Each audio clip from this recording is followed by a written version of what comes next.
Webheads, this is my top 10 most anticipated comics for February 23rd, 2022. Hopefully this list helps you make decisions on what comic books to buy, and it's never too early to start that pull list for next week. Fans, I'm Mike Spiderslayer, and this is Comic Book Corner 2.0. Hopefully you enjoy this list, but before we get started, I just want to give a quick shout out to MutantBeaverComics.com. Fans, if you love exclusive variant comic book covers, guys, go on to Mutant Beaver Comics. They provide some of the best comic book covers out there. They provide excellent customer service, top-notch packaging, and they ship worldwide. So if you guys are interested, again, make sure you go on to MutantBeaverComics.com, enter my promo code Corner10 where you can save 10% off of your entire purchase and use that code for future purchases after that. Here we go. Let's get started with this week's most anticipated, starting off with the hot seat. And the hot seat goes to the book that's called Carnage Forever. This is issue 1. That's right, fans.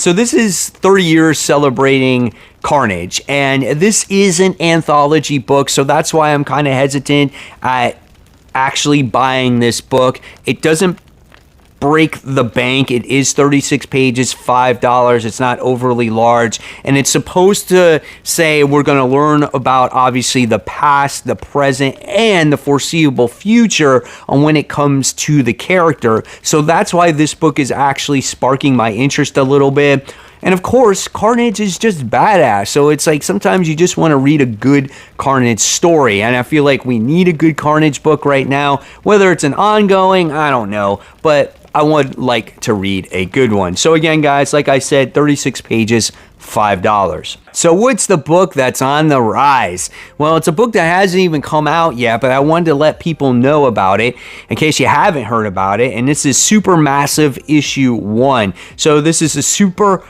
hero crossover event of 2022, spinning out of 2021's hottest new superhero debut, and that was Radiant Black, right? So all these different types of characters are going to cross over. You're going to get Image's comics debut of Infernal Girl Red and the first appearance of Rogue Sun, and then you're going to get all these different other characters as well. So Image now is again creating its superhero universe. So if you want to get on board with this now and understand what's going on in the story, obviously it might have some good spec purposes also. This is the time where you want to jump on board right here. And this is a big book, but it's kind of funny. The last book I talked about was $5, 36 pages. This book is 60 pages and for $1 more. So it's $6 for this book and you get a lot more story here. So guys, if you're interested, check out Supermassive issue 1. All right, moving on now to number 10. This book has dropped big time because I don't know if I like the direction this story is going on. And this is Robin issue 11.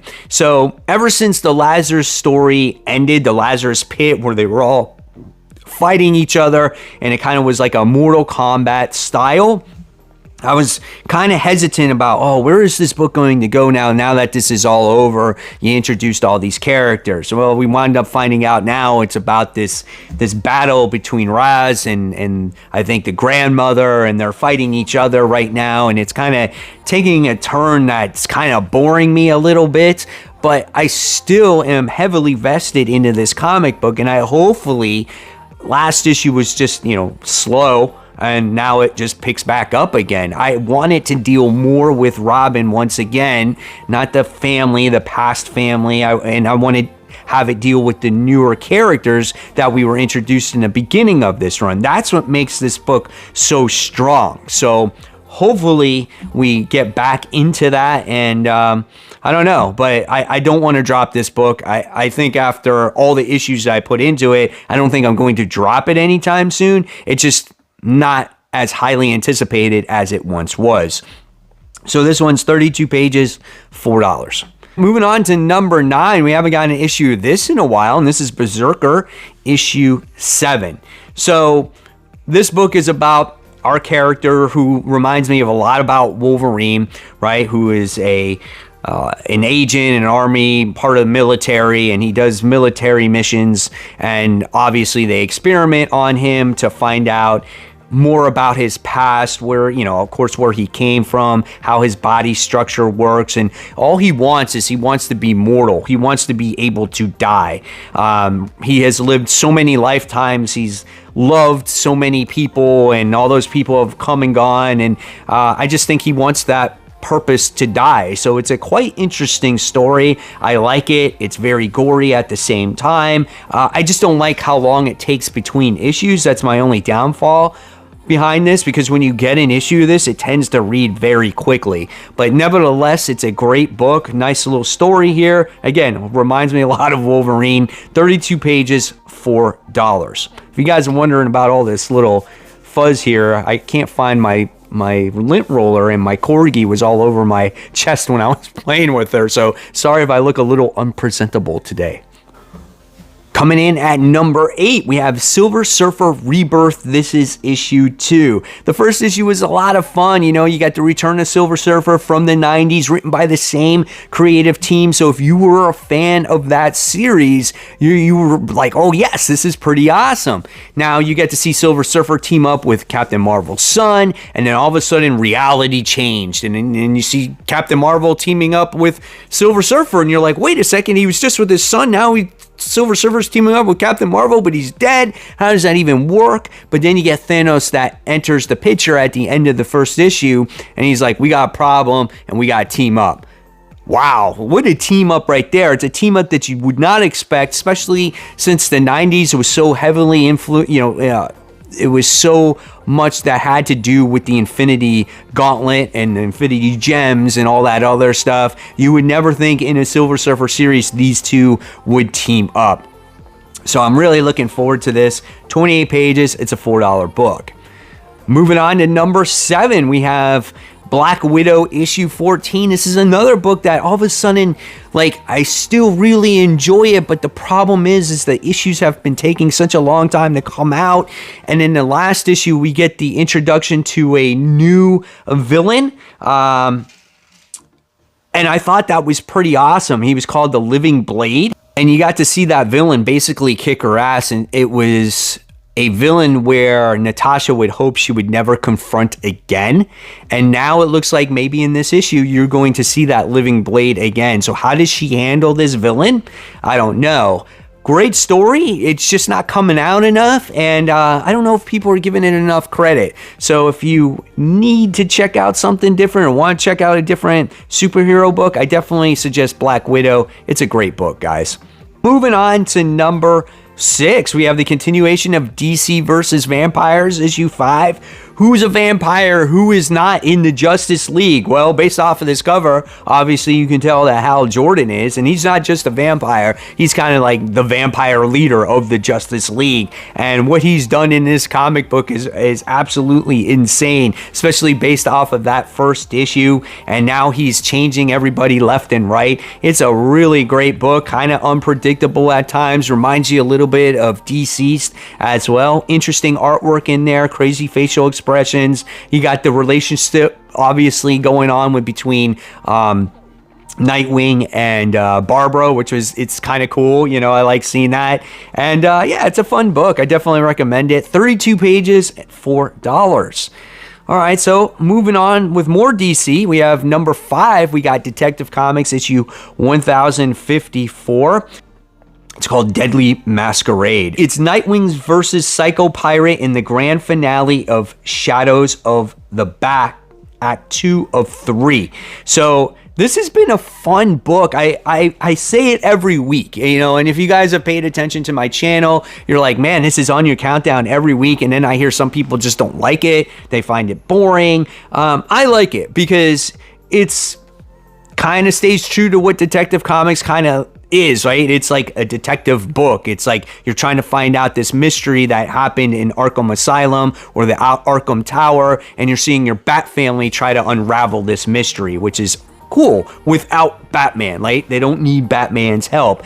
And seeing how things unraveled as the reader, I think is quite interesting. And Psycho Pirate, we made this book a little bit more comical because he's just like this guy that's controlling all the all the patients in Arkham, trying to tell him to be calm, and the dude's been staying up for weeks at a time, and he's living off of energy drinks, and then he passes out and he loses all control of the patients.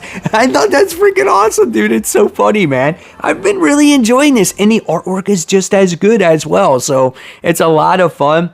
If you have not started reading this, and maybe it's a story that you might want to read in the future, this would be a good trade read. So this one is 40 pages and it's $5 because it's got the backup in it. Continuing on with number 4 on this countdown, this goes to the Amazing Spider-Man issue 90. So this is Beyond Chapter 16. Queen Goblin is triumphant. The Daily Bugle is decimated. Can Ben Reilly bounce back and take down Queen Goblin? Ben Reilly is just not himself right now. He went to go rescue Janine and left Mary Jane high and dry in the latest issue that I've read so far. We had a point issue, which was, oh God, it was so bad. And so we haven't gotten the latest issue as of this recording yet, but I am looking forward to this issue 90 as it has to deal with the Queen Goblin. I think she's a pretty cool character so far. She has all the sins of Green Goblin inside of her, so that definitely makes her a formidable foe. I'm interested to see how this story turns out and how Ben Reilly, like, does he go back to hiding in the corner and we don't see him for another 20 years? Or does this story somehow progress the character? I'm interested to see where this whole thing all goes. So this is legacy numbering 891, 28 pages, $4. Next, coming in at number 3, probably the top anticipated independent book of the week, and this goes to Saga issue 56. $3 comic, 24 pages. Support the $3 comics. I know Saga is a very dense comic where there's a lot of history there, and you might have to go back and read an omnibus to kind of get caught up with it, but I think it's a fabulous story with family and being diverse in a family and them struggling to survive. And I think now it's been 3 years into the future since what happened at the end of the last issue, and you're trying to see this family survive now, and they're drug smugglers, right? This book it doesn't hold back. It's a great story. It's not for younger readers, of course, but it doesn't hold back at all. And I love the narration from the young daughter in this book. I think her name is Hazel, if I remember right. So good. And it's something that I definitely recommend out there. Can't wait to see where it goes from here. You got kind of caught up in the last issue of what they've been up to. And now we'll see where the story goes from here. They ran into space pirates, so we'll see. All right, coming in at number 2. This is a repeat. Originally, She-Hulk was on this list, but then it got pushed back. So I had another book that wound up getting pushed back to this week. That was supposed to come out last week. And it's tough playing this game, but this one goes to Dark Ages issue 5. So we're going to find out maybe like who this symbiote is, which I think is Miles Morales. Which could be quite interesting. And it looks like it's a mix, too, between, like, Venom and Carnage. Like, I don't know what to expect here. The last issue was kind of like a bridge from their land to the Apocalypse's land, and they had to come across some threats in the sea. We wound up losing Nick Fury in the last issue. I didn't find that issue as entertaining as the others, but I think now the action is going to heat up. We're going to get introduced to more characters, and Tom Taylor's done a great job with Dark Ages. I'm sad to see him go from Marvel, but I think he writes a better DC story anyway. So we'll see what happens with Dark Ages issue 5, 28 pages, and $4. So coming in at number 1 on my most anticipated comics for next week, this one goes to Gunslinger Spawn issue 5. Once again, the return of the new and more powerful clown continues. So if you guys read the last issue of Gunslinger Spawn, that's who we got to see. The return of Clown, the return of Violator. Actually, they're separate now, which is kind of crazy. Like, the monster fights alongside the clown, and the clown gives him orders, which is so intense, and the action was so intense. The whole book was intense. It was so good, man. I love this book, and you get the clown trying to get Gunslinger to work with him. So this is a great book. Brett Booth's artwork is so energizing, right? And this is the Spawn book to read right now. I love this book. 24 pages, and the second book on this countdown this week that supports the $3 price tag. There you guys have it. There's the countdown. Looking forward to hearing what you guys have to say in the comments down below. And of course, guys, give this video a thumbs up, subscribe. Don't forget to hit the bell. I'll leave you more content right here to check out. And of course, guys, keep buying, keep collecting, and most importantly, always read your comics. Guys, thank you so much. Take care.